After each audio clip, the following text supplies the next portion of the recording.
Hey everybody, Captain Dave Schneider. It's a guide's life. How's everybody doing tonight? Listen. I know I've been AWOL for quite a while here, but I have had a catastrophe. Now, you know, I spend all my time, well, I don't know if that's not true. I spend a lot of time trying to let people know how things are and how the lake is and you know, trying to keep everybody safe and what have you. Well, guys, I hit my boat and I hit it hard this past weekend. I mean, I've taken my boat out of commission for a little while, kind of thing. I hit what I can only believe is a steel pole, and it was. I mean, I'm going to show you a little bit of the damage here. It is. You can see here that it just crushed my skig. It's punched out a big chunk of fiberglass down here. You know, I've got some calls in. The good news, I got, you know, the wheels of repair are already turning here as fast as we can. But guys, the lake is down about 11 feet. What does that mean? It means don't go out on the lake anymore. So this past weekend, decided to run north. There's a really good bite north, you guys, if up around the fourth pole, and I'm being real specific. I'm going to tell you something though. You got to be careful. I took a group out there this past weekend, and we drove out and went out of Uncle Joe's Cut. Made a big long left turn. We got about 200-300 yards out into the lake before I made my left, and then I took a route that kept me probably almost a mile off the grass line, maybe 3/4 of a mile to a mile off the grass, and it was fine. I was running in about 4 feet of water.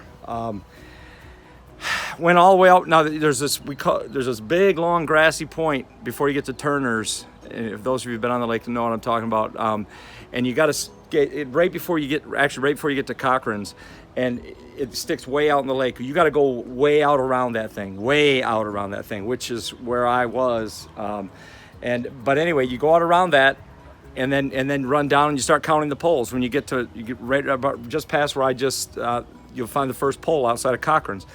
Then there'll be another pole and a third pole and a fourth pole. You get that fourth pole, shut down about 100 yards outside, and then troll the motor up. And I'm gonna tell you guys, they're bass, and they're a big bass in that area. We had a topwater bite that was ridiculous. I think the first, I want to say, I might have been the first 6 or 7 casts we boated fish on it, on just every cast. We had bites. It was a blast. Wound up catching after the topwater bait quit, went down inside the grass line a little bit, inside the bulrushes. The water is really shallow, and I mean you got to be careful not to just set your boat down someplace and be stuck. I'm talking about on your trolling motor. But I went down and we worked our way around. There's Kissimmee grass in those areas, and that Kissimmee grass, it's literally 8, 10, 12 inches of water in it, but there'd be some donkeys in there. Our guys caught a really nice one, and we saw a couple of really nice fish get caught while we were actually there still. But bad news was we left there and we come out, and I was on the same track coming back down towards going back south towards Uncle Joe's, guys, I was probably about 50 yards off the track that I was on initially, and I was actually a little wider, and I hit something so hard that it stopped my boat. Now, I mean, it just boom, and the boat lifted like that, and I realize now, I really believe I hit a steel pole, and it must have been just under the water, because it literally, I was up on pad. It hit my pad, or it hit the pad about 2 feet from the back end of the hull. And there's a scrape that goes straight up that, and then it just kind of flaked off a piece, and I showed the picture that just kind of flaked off a chunk.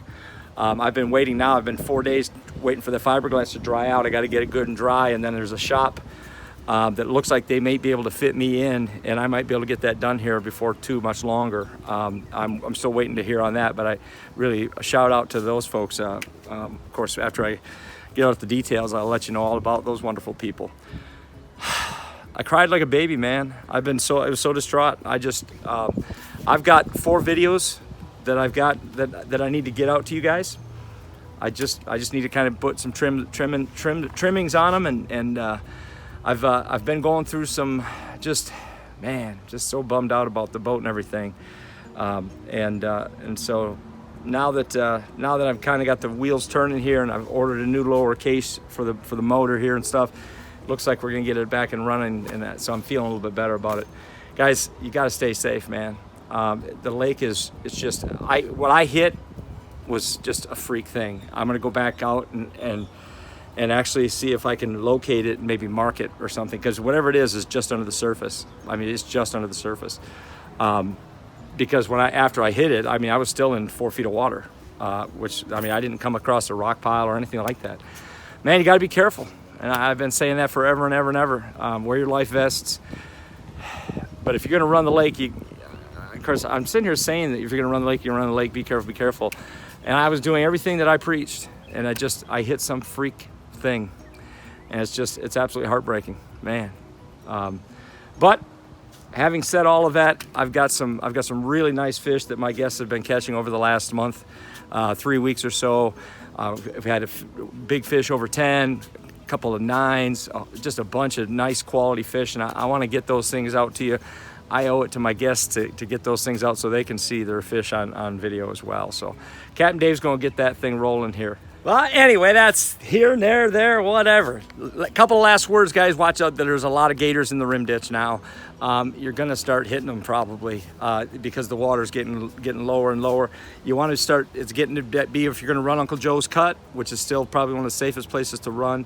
Guys, stay in the center of that thing. Water's getting down. It's getting lower, and it's just going to get more and more difficult. So be safe. Be thinking about those kinds of things. Be smart about where you're fishing too. Don't put your boat in a position where people are going to have to go running past you, or don't be upset if people go running past you, because there's a lot of places now where you just can't sit down and expect to get back up again. And even I'm leery about that. Even in Uncle Joe's Canal there, as you're headed out to the lake, it's getting skinny in there. There's a lot of places where it's like 4 feet. So be mindful, be careful. For God's sakes, be careful. Captain Dave, it's a guide's life. Do me a favor, hit the like button. I know I ain't been around for a while, but don't be mad at me. Hit the like button, hit the share button, subscribe if you're not a subscriber.